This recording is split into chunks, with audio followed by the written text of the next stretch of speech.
ce matin, la Bible déclare, nous sommes étrangers et voyageurs sur la terre des hommes. Nous sommes dans le monde et nous ne sommes pas de ce monde. Et nous sommes les étrangers. Nous sommes les étrangers. Un étranger dit Amen. Mais ce jour-là, tu seras revêtu un autre corps. Aïe, aïe, aïe, aïe. Un autre corps. Un autre corps. Le même corps que le Seigneur avait. Lors de la résurrection, il n'avait pas besoin de toquer la porte. Dès qu'il arrive, il pénètre. Parce que le corps qu'il avait était différent de molécules et de matières. C'était un corps céleste qui pouvait monter en défiant les lois de la présenteur, en défiant Isaac Newton, défiant les lois de physique. Parce que c'est un corps esprit. C'est ça le corps que tu auras. Le jour de ta mort, ton corps sera jeté quelque part. Mais ton esprit a la vocation éternelle. Est-ce que tu me comprends? Nous avons deux types d'éternité. Amen, amen, amen. Nous avons l'éternité positive, une bienheureuse éternité. Et nous avons une mauvaise éternité. Ces deux types d'éternité ont leurs avant-goûts. Ils ont leur salle d'attente. Pour entrer dans l'éternité bienheureuse, il y a les lieux qu'on appelle les lieux du repos. Là où tous les morts se dirigent. Je dis que tous les morts en Christ. Quand quelqu'un meurt dans le Seigneur, il part là où on appelle dans les lieux du repos. Comme le nom indique, les lieux du repos. Donc il va se reposer de toutes les souffrances qu'il a vues sur terre. Mais ceux qui ne connaissent pas Dieu, quand ils meurent, ils descendent dans le séjour des morts, qui est l'avant-goût de l'enfer. Là, c'est ce qu'on appelle les lieux du tourment. La personne naît en paix. C'est pourquoi on écrit devant les cérémonies funèbres abusivement repose en paix. Qui vous a rassuré que la personne qui est morte, qu'elle se repose en paix? Non, non, non. Il y a le repos en Jésus. Parce que la Bible déclare, venez à moi, vous tous qui êtes chargés, c'est fatigué, et moi l'Éternel, je vous donnerai du repos. Le donneur du repos, c'est Jésus de Nazareth. Amen. Alléluia. Amen. À cette date du soir, demeure à la porte, demeure dans la parole. Si l'autre n'était pas à la porte, il n'allait pas voir l'avènement des anges. Alléluia. Et ce soir je te dis, je te parle de la symbiose des deux anges.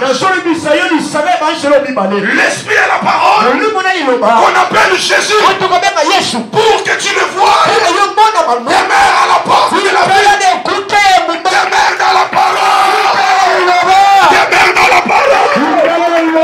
Parce que celui qui est dans la parole, il le verra. Il ne sera pas surpris. Alléluia. Celui qui est dans la parole, dans la quête de Dieu, quand on parle de l'enlèvement, il n'aura pas peur. Mais son cœur battra au rythme de l'éternité. Prophétiquement parlant, dans la Bible, il y a 4 feuilles. Marc chapitre 13, verset 35. Marc chapitre 13, verset 25. Le Seigneur dit, vous ne savez pas si c'est au soir, si c'est au milieu de la nuit, si c'est au champ des corps, si c'est au matin. Maintenant, ces 4 veilles Il y avait 4 groupes de sentinelles. Les autres commençaient au soir. Au milieu de la nuit, les autres venaient. Au chien des coqs, les autres venaient. Avant le matin, les autres venaient.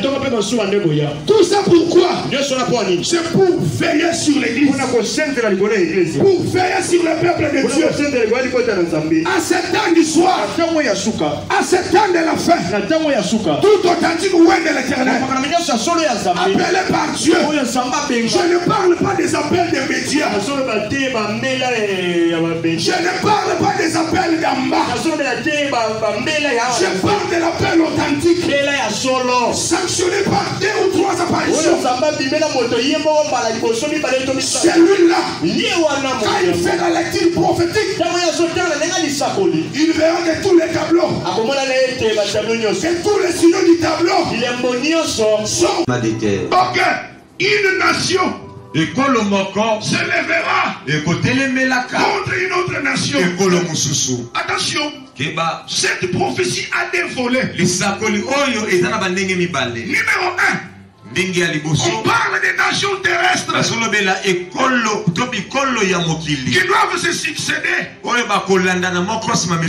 depuis Babylone, Mède de Perse, Empire des Grecs avec Alexandre le Grand,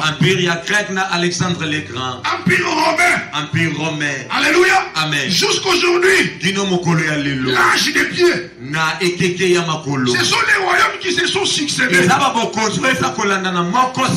Aujourd'hui, la Russie se lève contre l'Ukraine. Je vous informe que ce n'est que le début de douleur. Ce n'est que l'avant-goût. Ce n'est que la porte qui s'ouvre pour vous introduire dans la grande bataille de nucléaire. Alléluia. Amen. Maintenant, la deuxième volet, c'est dans la dimension prophétique. Parce que à la fin des temps, il y aura un gouvernement mondial dirigé par l'Antichrist. Mais la Bible déclare à Daniel, j'ai vu une pierre qui descendait de la montagne sans le secours d'aucune main. Et cette pierre est venue frapper les royaumes de la terre. Et elle-même, elle a rempli toute la terre. Là, c'est le royaume de Christ. Quand Christ descendra, et c'est par là que la fameuse prière que ton règne vienne va s'accomplir. Alléluia. Amen. Et c'est par là que toutes vos fameuses prières de peu vont s'accomplir. Il y a des choses qu'un chrétien initié qui ne peut pas se tourmenter. Tu ne me verras pas prier au Seigneur, donne la paix au monde. Non.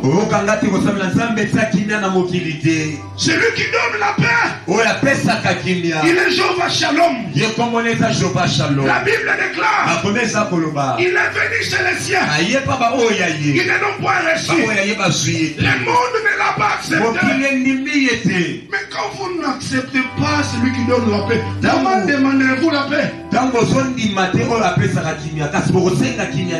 Après la Première Guerre mondiale, il y a eu la Société des Nations. Ils pensaient qu'il y aura la paix. Et en 1940, la Deuxième Guerre mondiale voit le jour. En 1946, on crée l'ONU. Déjà, on parle d'une réforme de l'ONU. Oubliez la paix ici sur terre. Il y aura la paix lors du royaume de Christ.